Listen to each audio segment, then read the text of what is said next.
Morning Jack. Ndiye ngani yathu ikutenga ku UK. Ndiyo kudza awa aja Beckham. Yeti. I think nalonjeza kuti noti dikamba dzulo koma natanganidwa, dziko limachitika kalonjeza chinthu zochitika zimachuluka, but mukhoza kugwira chakumwa tenticheze. Ne mene mukudziwira David Beckham anali footballer wodziwika kwambiri, wamphamvu, otchuka, zapamwamba, one of the best I would say pa dziko lapansi maka in terms of ku UK. Anali wa Manchester United, kenako anachoka, I think anapita anajoina Real Madrid, kenako ali ndi timu yake ili ku USA. Koma at his peak mu chimake ali ku Manchester United, anapeza kuti anakomana ndi Victoria Beckham. Also this was Victoria Spice. I don't know why I said Victoria Spice.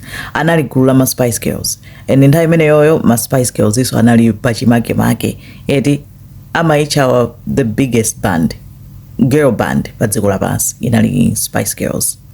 Munthawi yawoyo nde Victoria anali Posh Spice. Ochita bwino kwambiri, otchuka kwambiri. Pa nthawiyo as much as David Beckham anali pamwamba kwambiri, Victoria anali pamwamba kwambiri mu career yake. Makaria zosiyana koma aliyesa anali pa height, pa top of their game. Nde zinali zoti aliyesa amanyadira nzake kuti ayi wapanga pool eti. Koma zinali zoti in the end anakwatirana, anapanga ukwati Victoria ndi David. And inali couple ichayonena kuti the hottest couple at the time, chifukwa choti Victoria ndi David eti ose onena kuti akamayenda paparazzi kuna kulikonse chani. Nde anapanga ukwati, anabereka mwana woyamba dzina lake Brooklyn Beckham Nyamata mu 1998. Brooklyn atabadwa anali very protective makolo ake, maka Victoria maka protective mwana eti chifukwa kuti analandira so threat nthawi yake kuti anthu ena akankafuna mpanga kidnap mwanayo, nanga si mwana wa anthu kuti otchuka kwambiri. Nde amakhala apa nthawi zonse mwana chilichonse akamapanga zimakhala zonena kuti mwanayo. Nde eventually kunabadwa so ana ena chani, ali ndi ana 4, anyamata atatu, mtsikana mmodzi womaliza, mtsikana Harper. Then ndandochita bwino chani over the years mpaka pano. Anawo palibe amene angalozedwe chala kunena kuti uyu amapanga zakuti eti zichazonena kuti pena munthu matangopulumukira kumuona abadwira, azini wabadwira kubanja la anthu olemera kwambiri otchuka, mwana wa Posh Spice, mwana wa David Beckham. Basically David Beckham ndoti at the moment analandira ulemu ku UK, anampanga knight ndi Sir David Beckham, one of the highest honors ku UK. Nde anayi anaso akukula chani oti akunyadira makolo awo eti. Sono pa dziko lapasi tikhozonera chilungamo kunena kuti pena munthu umachita mwaifa chakomwe abadwira. Brooklyn Beckham ali ndi mwaifa chakomwe anabadwira. Sindiudziwa kuti tinganene kuti payekha ali ndi talent kapena ayeti, koma ndizonena kuti ulendo wina akayankafuna kuti apange chani, akangwauza abambo ake kunena kuti ndifuna kupanga ichi, abambo ake amathamangira kumchita contact munthu amene ali top of the game mu zinthu zimenezozo, mwana anga afuna kupanga izi nthandizeni. Ende mene anthu olemera amapangira kunota amakhala ma opportunities zonena kuti anthu ambiri sangakhale nawo. Zomwe ankafuna kupangazo zinakanika, he didn't achieve it. Kena kwa nane oti ndofuna ndiyambe kuphika, ndofuna ndikhale chef. Nda yomweyo abambo ake anachita contact ndani uyu wa Hell's Kitchen, otchuka kwambiri bamboyo, mwana anga afuna kukhala chef mthandizeni. Zotero zoiti kuti ma connections yake amphamvu acha onena kuti ungoyimbira phone amene ali top of the game, mwana anga afuna kupanga izi nthandizeni. Nde anayamba kumapanga za uchef zoiti kuti amati akuphunzira uchef ndi training chef kaya amapanga ma videos a TikTok zophika Brooklyn Beckham. Nde munkuyenda komwe kufacha ma connections acha amakolo ake, Brooklyn anakomana ndi mayi wina dzina lake Nicola Peltz. Nicola nayenso anabadwira ku banja la chuma kwambiri. Kusiyana kwake nkuti yeye anabadwira banja la mabilionaire ku USA. Sono ndi billionaire heiress, kunena kuti well adzachita inherit mabiliyoni ndi mwana wa mabiliyonera. Nayenso chimodzimodzi ndi Brooklyn ndoti nayenso amafuna kupanga zinthu za talent. No baby, amafuna kupanga zinthu za talent zotantani, anamuyika kuti apange za acting, koma zongolowa poti acha abambo yako akupanga izeti kapena abambo yako ndotchuka nde sana pite nazo patali. I think ali mu film ya Transformers chani koma mapati yake zimangothera pompo zosadziwika bwino, koma anyway ndi anthu ochita bwino kwambiri, nde mpaka na zinafika point yoti anthu afuna kupanga ukwati. Brooklyn ndi Nicola Peltz. Nicola ndi wamkulu kwa Brooklyn. Nicola ali zaka 31, Brooklyn ali zaka 26, koma anakutana chikondi ndi anapanga ukwati mu 2022.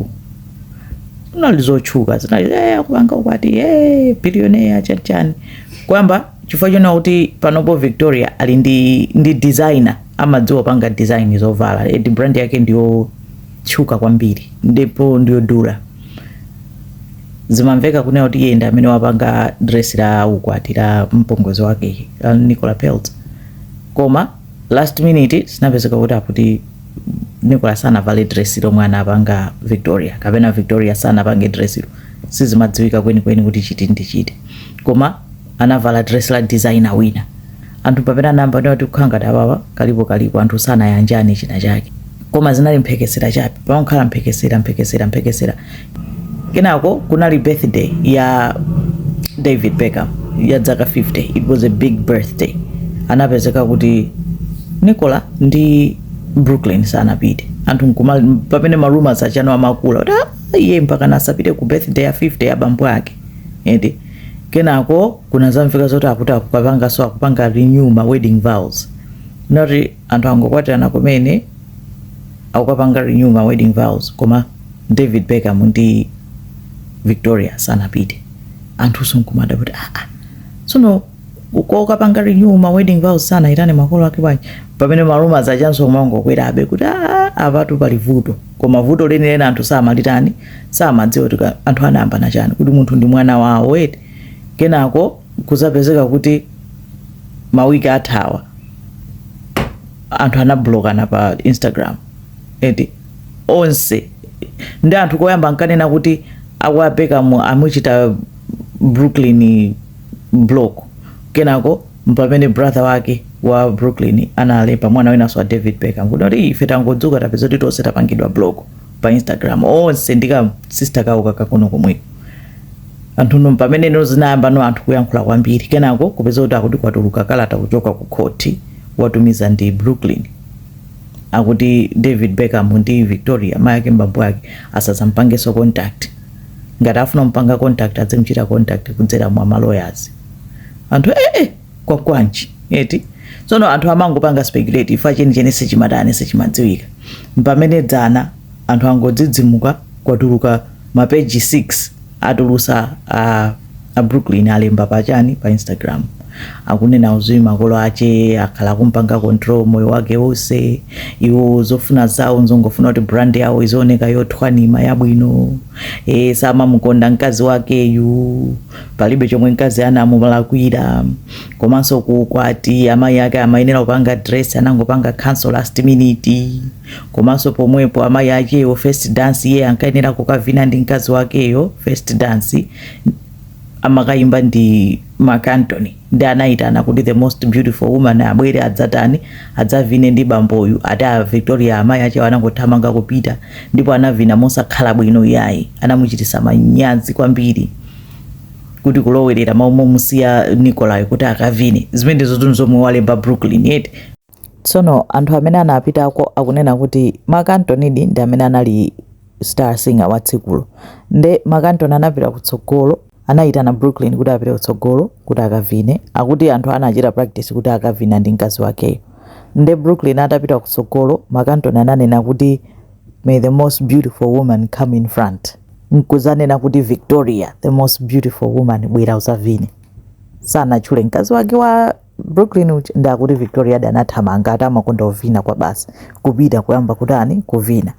Nde ataona choncho mkazi wake wa Brooklyn yo Nicola uchata namba kulira muholo tu ya ukwati wake ate kwamba kulira mpaka na kuyimirira kulira kuthawa mmenemo anthu iyi kupita basi kumakatani kumakamulimbisa mtima akuti mpamene zinthu zambiri zinakhala ngati zasokonekera kuti anazitenga too personal Nicolaus ndena akunena kuti olodzi makalata zomwe akulemba kumalemba Brooklyn kunena kuti makolo anga sindikufuna sochita reconcile because ananena kuti safuna so reconciliation ndi makolo ake almost like wathana nawo sakuwafunanso anthu anena kuti zonsezi wapanga ndi Nicolaus adali ndi kambiri ndithu kakhalidwe limene lolo ngati zili zoona iti izozo ndi mbiri zomwe zikungotuluka those are just allegations pamene ena akunena kuti ayi olakwa ndi Victoria kutani kuzilowerera akanamusiya mwana wake ndechenicheni sichikudziwika komano chomwe chilipo nchonena kuti wangoonjeza kwambiri aoni makolo ake sunena kuti anyoze mkazi wake komanso nkhani za ukwati